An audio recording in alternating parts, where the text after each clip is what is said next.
Hello everyone and welcome back to another Black Clover mobile video. So should you summon for the Season 3 Clover Academy banner? And the short answer is no, you don't. Just save your currency for the better characters, the better value banners. These characters are good but not the best. There is only one good character here and I think you guys know who it is. But let's do a breakdown on these characters and maybe it will give you an idea who should you pick with your key. So let's start with Charlotte. She is a blue support character. She is the second Charlotte we have in the game. So her skill number 1, it's a single target that gives you a counter attack to the ally with the highest attack. Her level up skill doesn't give her any other effects, just more damage, so you don't need to use materials for this skill. Very nice. Her skill number 2, it's a buff that buffs all allies for 2 turns and give them 40% increase all attack for 2 turns. Very cool. And also this 40% goes up to 50% when you level up her skill to level 5. Very cool. And all attack, that means it increases the magical and the attack of characters. So she is a pretty universal support character. So her ultimate gives or grants all allies 60% chance, and it will go up to 100% at level 5 counter attack buff for 1 turn. That means you ult and you will give your whole team a counter attack buff, and you know this counter attack buff is very strong if you guys have used Vengeance, for example. So this is very cool. But even with this, her value just continues with her passives. We will talk about them later. So her combined attack that applies 12% fortify to all allies. Very cool combined attack, but I would say just use her ultimate.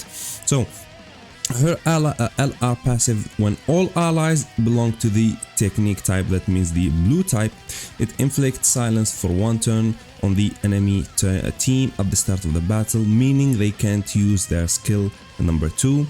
Very cool. Basically the blue Yami ult, but it's on her passive and infects all the enemies, but you need to have a mono blue team. So this character is the first start introduction to the mono teams. The first mono team is the mono blue, and it will be a very toxic team and very annoying team to fight, to be honest. So her 2-star awakening passive, gain 1 skill point when attacked. Very cool. But yeah, I think Charlotte is, as you guys can see, a very annoying and very powerful character. Let's go take a look at her skill page actually. So her skill page, the flower of the faculty room. So the normal passive of the skill page, it says when attacked there is a 20% chance and 100% chance at max to recover 1 skill point. And if you put the skill page on her, her skill number 2 will also grant all allies total defense. So her skill number 2 is already good, but when you put the skill page, it will be also very good. Now it gives also a defensive option and a attack buff. Very cool skill page. If you happen to get the skill page, just use it on her. Very awesome skill page. So let's go now for Jack. When this guy released, I did already I did have a lot of hope for him because I love Jack as a character, but sadly they fumbled him. But let's talk about his kit. His skill number 1, it's a single target that inflicts bleed on an enemy that deals continuous damage for 2 turns, and also when the enemy is inflicted with bleed, he has 50% chance to stun. So powerful skill number 1, but only 50% with the enemy needing to have bleed. So yeah, I mean, he reminds me of the green Yami we just got in JP, and yeah, that Yami is 100 times better than this guy. I mean, not 100, but he's much better than this guy. His skill number 2 is also a single target that applies 1 staff or 1 stack of miscalculation to self. Miscalculation is when using a special move, additionally attack a random target per stacks of miscalculation. So basically, the more you use this skill, the more he will do additional attacks when he ults. That's basically it. So you want to stack this. Also, he applies increased penetration level 2 to self, and he applies increased accuracy level 2 for self. So as you can see, this is just basically to buff Jack. His ultimate is he performs an additional attack. It's also a single target, by the way. He performs an additional attack per stack of miscalculated buff, dealing damage equal to 80% of attack and magical attack to a random enemy, and inflicts stun for 1 turn on the designated target.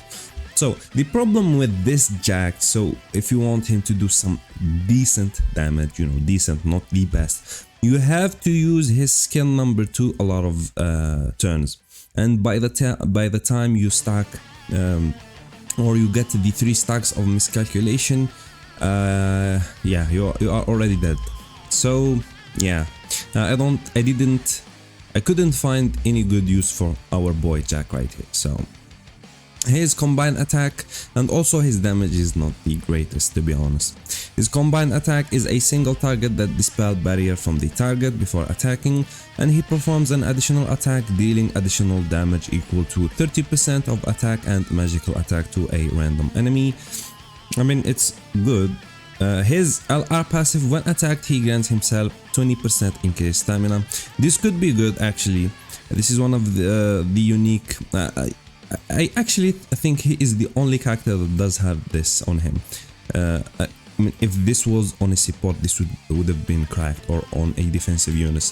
But basically, when he gets hit, he basically gets a Vatos ult on him. He will get a massive speed boost. So his passive applies 1 stack. This is the 2-star awakening of miscalculation to self at the start of the battle. This will help you,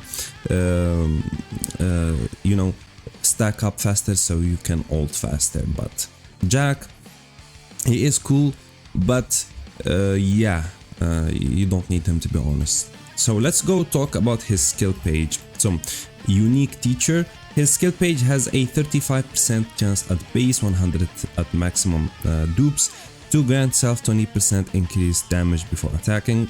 So this skill page at max dupes is actually very powerful, I'm not gonna lie.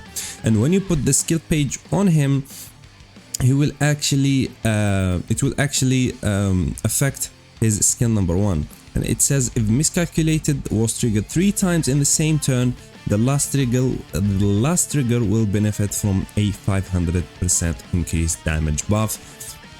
So his skill number 1 will become a this is his ultimate. I'm sorry, this is ultimate. So his ultimate will be actually like hyper boosted, like it, I don't know, it will do a lot of damage. So this is Jack, and yeah, I mean, he's okay. So let's talk about Fugolion. Fugolion, I would say he is better than the Jack, but let's talk about his kit. His skill number 1, it's a single target that inflicts burn on enemies, very basic. His skill number 2 is a buff that it's a damaging skill. That's also a single target that inflicts burn on an enemy, and also if the enemy is inflicted with burn already, he dispels barrier from the enemy before attacking. To be honest, units right now can dispel barriers without needing burn or anything else, but yeah, I mean, he is good. Dispelling barriers is very good. The ultimate is an AoE, and based on the number of burn stacks affecting the target, he will do more damage. Basically, that's it. So 1 stack of burn, the increased damage will be to the enemies will be 20%, and 2 stacks of burns, it will be 75, and 3 stacks, look at this, very big jump from the 2 stacks to the 3+ stacks. And he also dispels all the stacks of burn from the target, and he dispels the barrier from the enemy before attacking. So as you can see, this guy is involved around the burn debuff, and we will see in the future a whole team dedicated to the burn team, and we will see a lot of characters that do burn, do stuff with the burn debuff. And the thing with Fugolion, he will not even find a place on that team because the upcoming characters will be better than him for the burn team. So that's sad, but you know, I mean, he can be useful maybe in the future, but yeah, maybe you can get him when he reruns.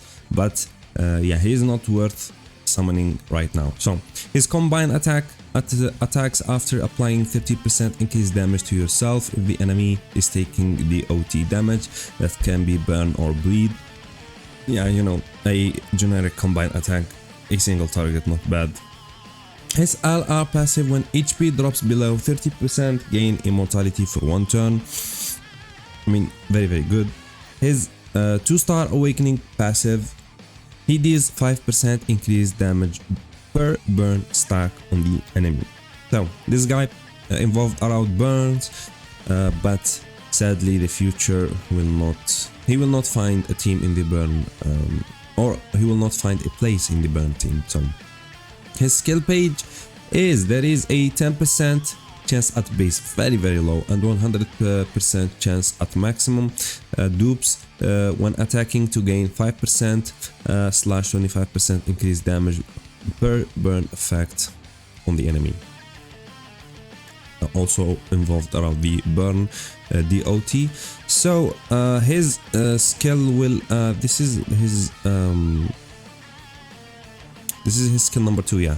So his skill page affects his skill number 2, and it says what it will add. It will add inflicts burn on a random enemy, dealing continuous damage for 2 turns.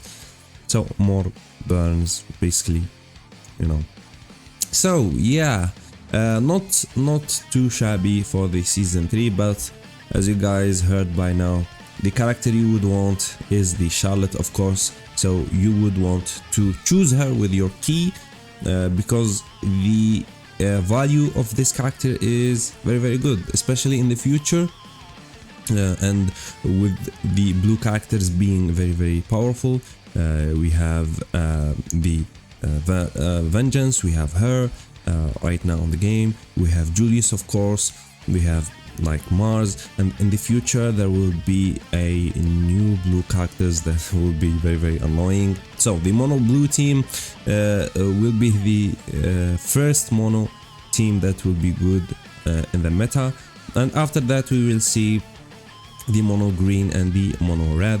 But I would say Fugolion, very sad, because he will be replaced on his own team, the burn team, but he can be still useful, to be honest. He is not very bad, but right now for global, because we don't have a lot of burn characters, he is very bad, to be honest. But in the future he will gain a lot of value, and with the new format, the new banner format, if you guys didn't know, season 8 banners have all the previous seasonal characters.